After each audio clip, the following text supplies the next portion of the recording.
Tapi ketenangan itu nggak berlangsung lama. Suatu siang, seorang ibu datang membawa anaknya untuk berobat. Anaknya masih terlihat sangat kecil. Saat sedang diperiksa, tiba-tiba anak tersebut melihat ke arah lorong belakang puskesmas. Anak itu kemudian menunjuk ke sana. Rani menoleh. Gak ada siapa-siapa di sana. Assalamualaikum warahmatullahi wabarakatuh. Salam sejahtera untuk kita semua. Terima kasih buat kalian yang sudah mampir lagi di channel Malam Bersama Cerot.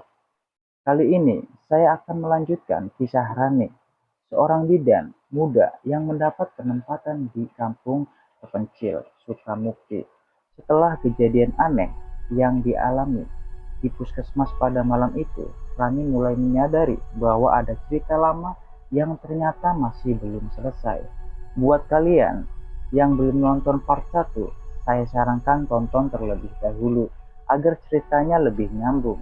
Dan seperti biasa, untuk kalian yang punya pengalaman mistis yang kalian ingin bagikan, kalian bisa kirimkan melalui nomor WhatsApp yang ada di sini atau ke email yang sudah aku sematkan di deskripsi video. Oke, langsung saja kita masuk ke ceritanya. Setelah kejadian itu, sebenarnya Reni sudah punya keinginan untuk mengajukan pindah. Tapi saat itu dia baru beberapa hari bertugas. Kalau langsung pergi, tentu bukan perkara gampang.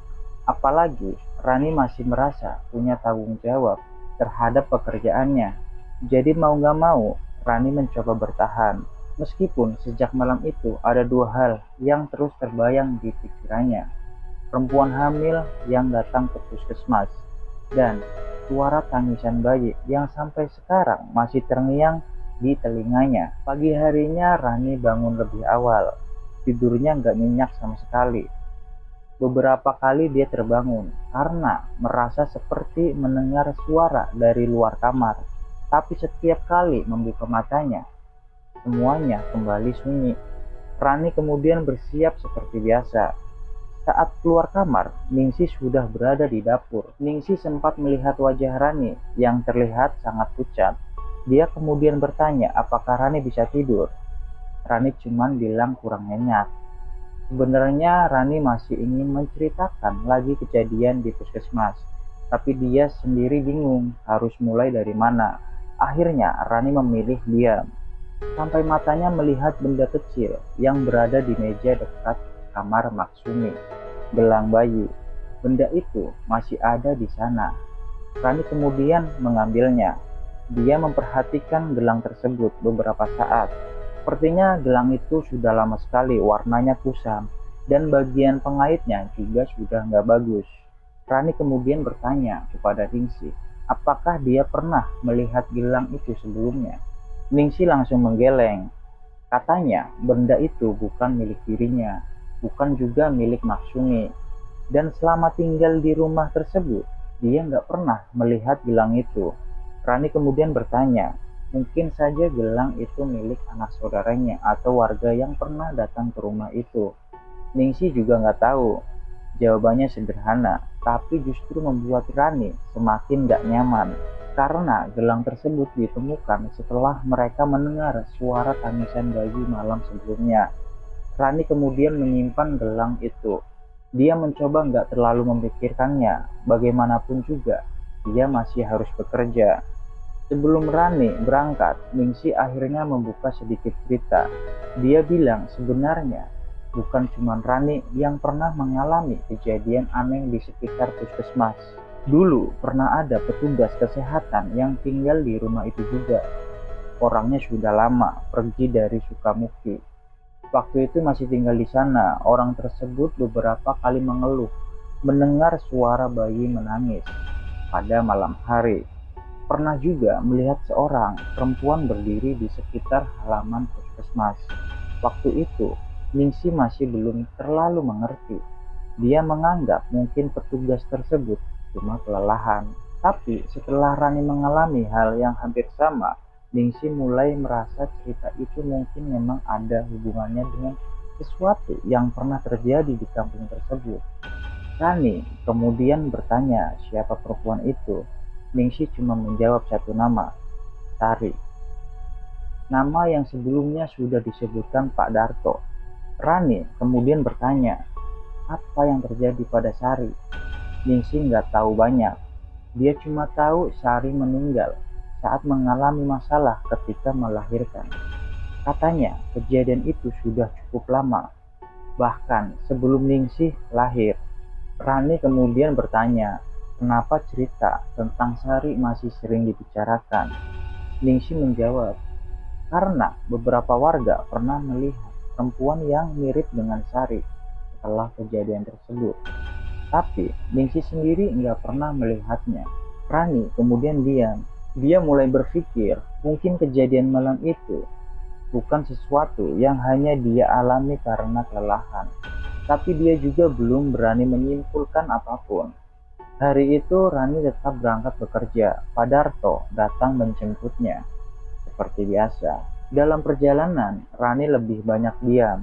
Pak Darto sebenarnya tahu kalau Rani masih memikirkan kejadian malam itu. Tapi dia juga nggak banyak bertanya. Sesampainya di puskesmas, semua terlihat normal. Beberapa warga datang untuk berobat. Ada juga ibu yang membawa anaknya untuk diperiksakan. Rani mulai sibuk dengan pekerjaannya, dan untuk beberapa jam dia bisa melupakan kejadian semalam. Sampai akhirnya, saat keadaan mulai sepi, Rani bertanya kepada Pak Darto. Dia ingin tahu tentang Sari. Pak Darto awalnya cuma menjawab bahwa Sari memang pernah meninggal saat mengalami masalah dalam proses persalinan. Tapi Rani merasa jawaban itu terlalu singkat. Dia kemudian bertanya lagi, apakah Sari pernah datang ke puskesmas? Pak Darto nggak langsung menjawab. Dia cuma mengatakan bahwa kejadian itu sudah cukup lama. Banyak orang yang mengetahui cerita tersebut juga sudah tidak ada atau sudah meninggal. Jadi cerita yang beredar sekarang kebanyakan berasal dari cerita orang ke orang menurut Pak Darto. Memang ada beberapa versi. Ada yang bilang Sari meninggal di rumah. Ada juga yang bilang sempat dibawa ke tempat pelayanan kesehatan waktu itu. Ada juga yang bilang malam itu terjadi sesuatu yang membuat warga gak mau membicarakannya lagi. Rani kemudian bertanya versi mana yang benar, Pak. Pak Darto hanya menggeleng. Dia sendiri gak berani memastikan. Dan justru jawaban itu membuat Rani semakin penasaran. Beberapa hari berikutnya, Rani mulai mendengar cerita tentang Sari dari beberapa warga. Tapi anehnya, ceritanya selalu berbeda. Seorang warga mengatakan Sari meninggal di rumah. Warga lain mengatakan Sari sempat dibawa keluar rumah pada malam hari. Ada juga yang bilang dulu pernah melihat keluarganya membawa sesuatu menuju arah puskesmas. Tapi nggak ada satupun yang bisa memberikan cerita lengkap. Rani akhirnya sadar, mungkin memang sudah terlalu lama. Cerita yang terjadi puluhan tahun pasti berubah setelah diceritakan berkali-kali. Yang tersisa hanya bagian-bagian kecil. Dan bagian itulah yang akhirnya menjadi cerita yang dipercaya warga sampai sekarang. Rani pun memilih nggak terlalu banyak bertanya. Dia nggak mau membuat warga merasa nggak nyaman. Apalagi dirinya masih tergolong orang baru di kampung tersebut. Tapi satu hal yang terus membuat Rani kepikiran adalah gelang bayi. Karena benda itu muncul di rumah Ningsih tanpa diketahui siapa pemiliknya. Suatu sore Rani kembali membicarakan gelang itu kepada Ningsih. Ningsih awalnya diam, kemudian dia mengatakan sesuatu yang membuat Rani sedikit terkejut. Ningsih bilang waktu dirinya masih kecil, dia pernah melihat benda yang bentuknya mirip gelang tersebut. Tapi dia nggak yakin apakah itu gelang yang sama. Saat itu gelang tersebut berada di dalam sebuah kotak lama milik neneknya. Ningsih nggak pernah tahu isinya apa, karena Mas Sumi selalu melarangnya membuka kotak tersebut. Rani kemudian bertanya, apakah kotak itu masih ada? Ningsih bilang mungkin masih tersimpan di kamar Maksumi. Dia nggak mau membukanya tanpa izin. Rani juga nggak memaksa. Menurut Rani, kalau memang benda itu milik keluarga Ningsih, mungkin ada alasan kenapa Maksumi menyimpannya.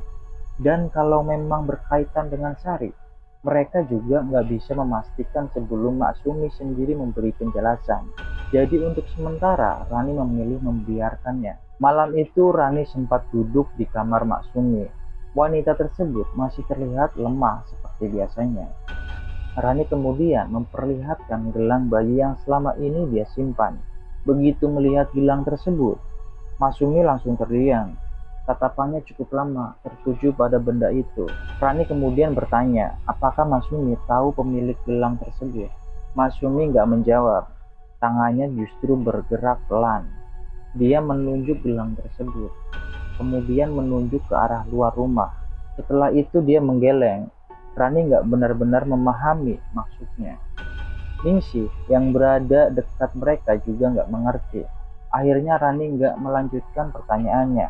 Dia nggak mau memaksa wanita tua tersebut. Tapi dari reaksinya, Rani mulai yakin bahwa Maksumi setidaknya pernah melihat gelang tersebut sebelumnya.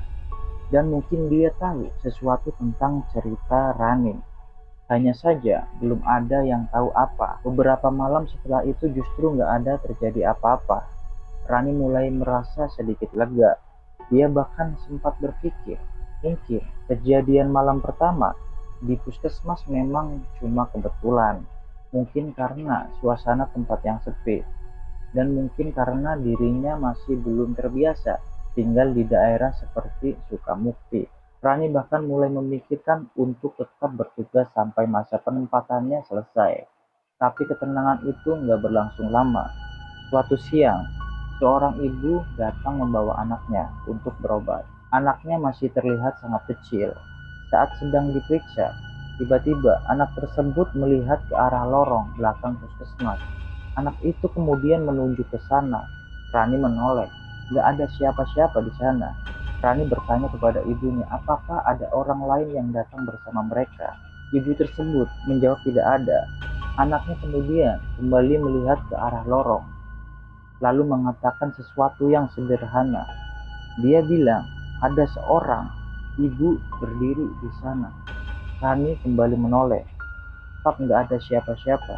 Kejadian itu sebenarnya sangat singkat, tapi entah kenapa Rani langsung teringat pada perempuan yang pernah dia lihat di halaman puskesmas. Setelah ibu dan anak tersebut pulang, Rani kembali bertanya kepada Pandarto. Kali ini Rani nggak memaksa, dia cuma ingin tahu apakah dulu pernah ada kejadian serupa. Pandarto akhirnya bercerita lebih banyak. Katanya jauh sebelum Rani ditempatkan di sana, memang ada beberapa warga yang pernah mengaku melihat sosok perempuan di sekitar puskesmas. Tapi Pak Darto sendiri nggak pernah melihatnya. Dia juga nggak mau mengatakan bahwa cerita tersebut benar atau tidak, karena semuanya cuma berdasarkan cerita warga. Kemudian Pak Darto mulai menceritakan sedikit tentang Sari. Menurut cerita yang dia dengar, Sari memang sedang dalam kondisi akan melahirkan ketika kejadian itu terjadi. Waktu itu, akses menuju kampung masih jauh lebih sulit.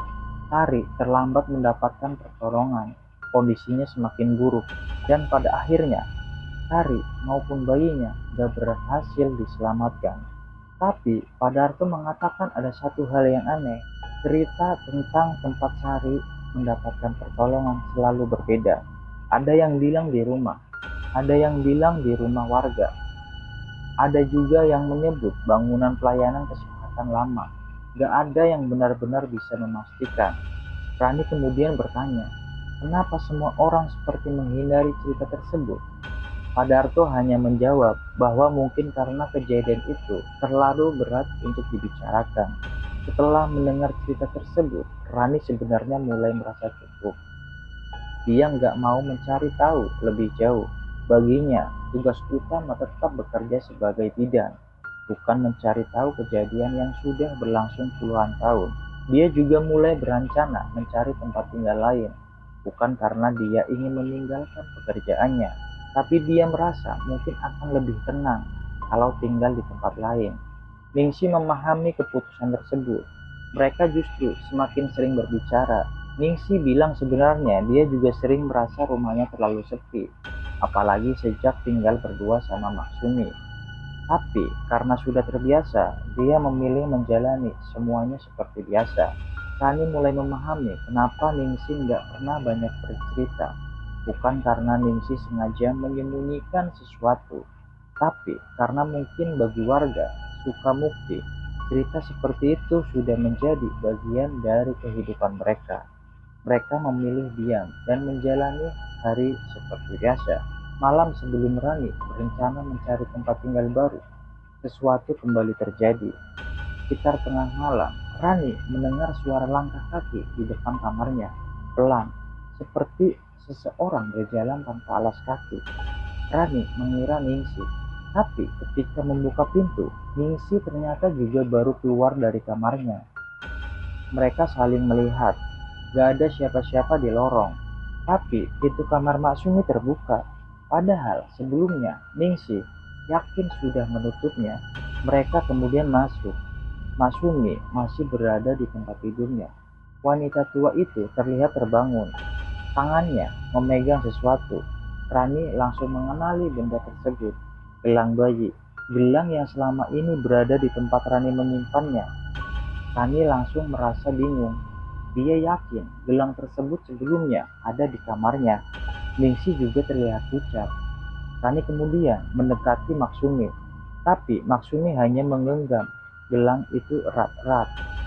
Dia menatap Rani cukup lama. Kemudian dengan suara yang sangat pelan, Maksumi mengatakan satu kalimat.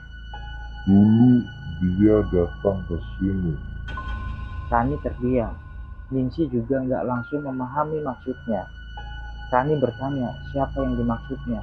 Maksumi nggak menjawab lagi. Kondisinya kembali lemah. Rani dan Ningsih akhirnya memilih keluar dari kamar. Tapi sejak saat itu, satu pertanyaan terus ada di kepala Rani. Siapa yang dulu datang ke rumah tersebut? Dan apakah orang yang dimaksud Maksumi adalah Sari?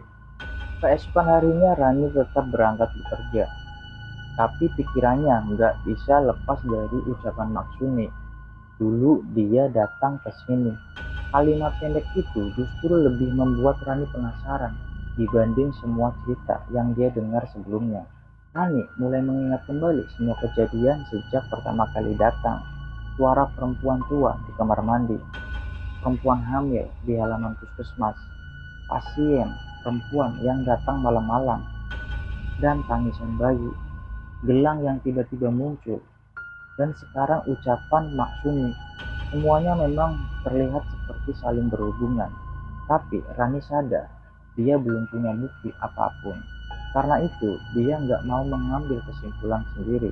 Sampai suatu sore, ketika Rani sedang menunggu Pak Darto di depan puskesmas, seorang warga tua yang kebetulan lewat berhenti sebentar. Orang tersebut sudah tinggal di Sukamukti sejak masih kecil. Saat mengetahui Rani adalah bidan baru, dia sempat berbincang sebentar. Tapi ketika Rani tanpa sengaja menyebut nama Sari, ekspresi orang tersebut langsung berubah. Dia diam beberapa saat, kemudian mengatakan bahwa cerita tentang Sari sebaiknya nggak perlu dicari tahu terlalu jauh. Rani bertanya kenapa. Orang tua tersebut hanya menjawab bahwa kejadian itu sudah cukup lama. Tapi setelah beberapa saat, dia menambahkan satu kalimat. Kalau kamu benar-benar mau tahu ceritanya, jangan tanya orang puskesmas. Rani bingung, lalu orang tua tersebut mengatakan, tanya saja Maksumi. Setelah mengatakan itu, dia langsung pergi. Sekarang Rani benar-benar sadar. Maksumi ternyata bukan sekedar nenek tua yang tinggal di rumah tempatnya menyewa kamar. Wanita tua itu mungkin mengetahui sesuatu tentang malam ketika Sari kehilangan nyawanya. Sesuatu yang selama ini nggak pernah diceritakan kepada siapapun. Berarti kejadian yang dialami Rani sejak pertama datang ke Sukamukti mungkin memang punya hubungan dengan cerita lama tersebut. Tapi apa sebenarnya hubungan Maksumi dengan Sari? Kenapa gelang bayi itu ada di rumahnya? Dan apa yang sebenarnya terjadi pada malam Sari datang meminta pertolongan? Rani belum mendapat jawabannya. Dan mungkin jawaban dari semua pertanyaan itu justru tersimpan di dalam ingatan seseorang wanita tua yang selama bertahun-tahun memilih diam. Itulah kelanjutan kisah Rani di sebuah kampung Sukamukti. Dan cerita ini kita bisa mengambil sedikit hikmah. Kadang masa lalu memang lebih baik kita biarkan menjadi pelajaran, bukan sesuatu yang terus kita gali tanpa tahu ujungnya.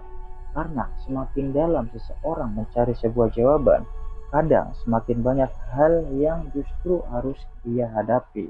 Nah, kalau seandainya kalian berada di posisi Rani, sudah tahu ada cerita lama yang sengaja ditutupi oleh warga, kalian bakal tetap mencari tahu sampai semuanya jelas, atau memilih berhenti dan nggak ikut campur? Coba tulis jawaban kalian di kolom komentar. Dan buat kalian yang belum menonton part 1, jangan lupa tonton dulu part 1 supaya ceritanya lebih menyambung. Jangan lupa subscribe channel Malam Bersama Jarod dan nyalakan notifikasinya supaya kalian gak ketinggalan kelanjutan dari kisah Rani di part 3. Saya Jarod pamit undur diri. Selamat bertemu kembali di channel Malam Bersama Jarod. Wassalamualaikum warahmatullahi wabarakatuh.